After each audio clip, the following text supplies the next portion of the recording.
Oi turma, nesta videoaula vamos apresentar alguns modelos atômicos e como a evolução desses modelos nos concebe a ideia estrutural dos átomos, e as diferenças estruturais entre os átomos são importantes para a classificação desses na tabela periódica. A ideia é que toda a matéria era formada por pequenas partículas indivisíveis foi primeiramente apresentada pelos filósofos atomistas, especificamente pelo filósofo grego Demócrito, isto há 5 séculos antes de Cristo. Esse filósofo denominou esta partícula que forma toda a matéria de átomo. Entretanto, somente no século XIX depois de Cristo que foi apresentado o primeiro modelo consistente sobre a estrutura dos átomos.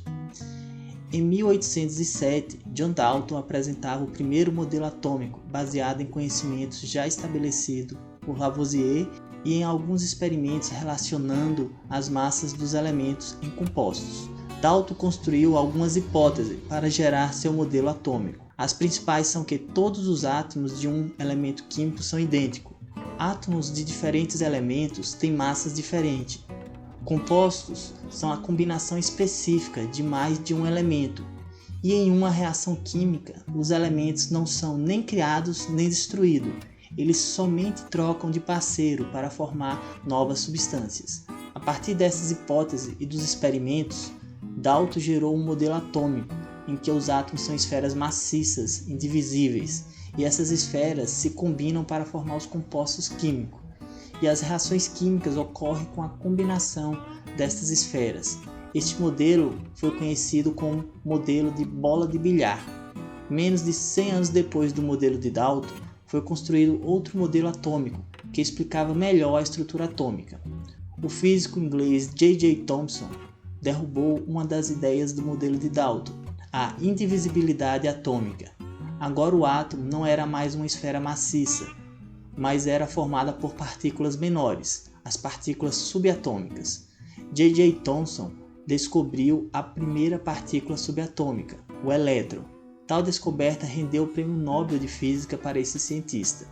A descoberta e identificação do elétron foi feita através de experimentos com tubos de raios catódicos. Esses tubos parecem ser algo complexo de laboratórios, e é. Entretanto, esses tubos de raio catódico, alguns anos atrás, estavam em praticamente todas as casas, em todas as salas de TV, mais especificamente na TV, que era conhecido como TV de tubo, que hoje foram substituídas por TV de LCD ou de LED.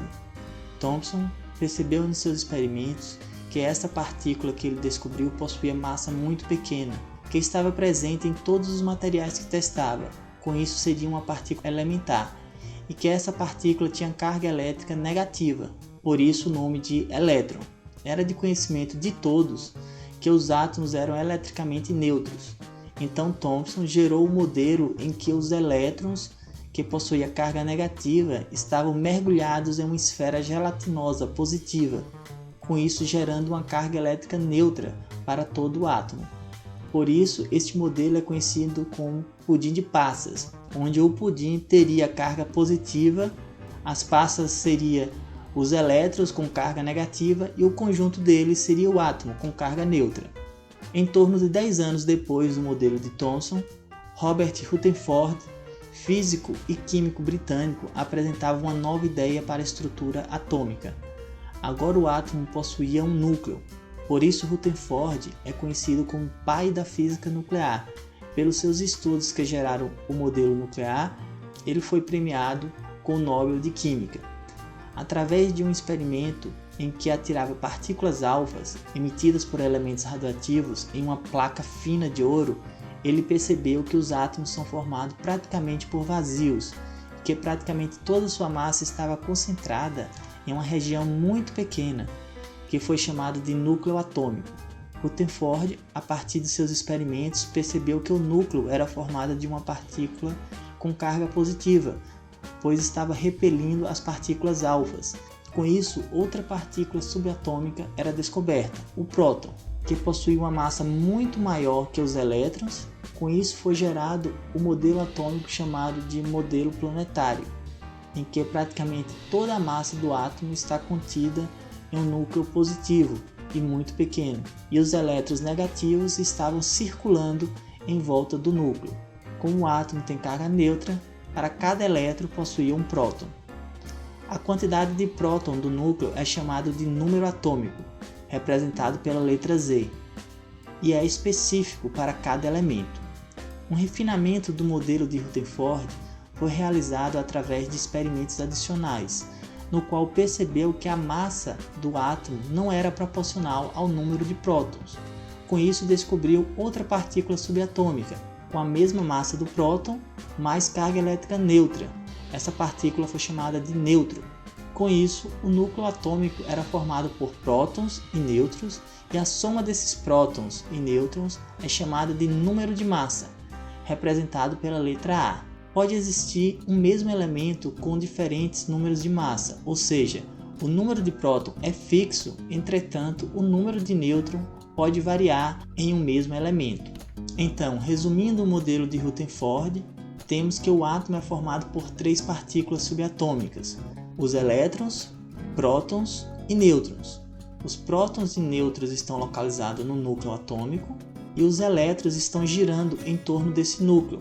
Essa região é chamada de eletrosfera.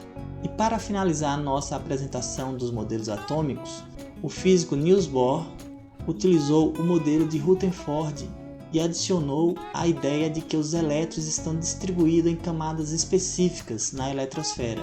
Cada camada possui uma energia específica, por isso essas camadas também são chamadas de níveis energéticos. Cada camada suporta somente um certo número de elétrons, e os elétrons, para passar de uma camada para outra, devem absorver ou liberar energia. Atualmente, o modelo atômico mais aceitado cientificamente é muito complexo para ser explicado em nível de educação básica. Entretanto, o modelo de Rutherford-Bohr é um modelo que pode ser usado para explicar diversas características da matéria. Com isso, é o que será usado em nossa disciplina. As características estruturais dos átomos são os critérios para a classificação desses átomos na tabela periódica, sendo a tabela periódica o assunto para a nossa próxima videoaula. E para fixar o assunto desta videoaula, façam a atividade que estará disponível no Google Classroom.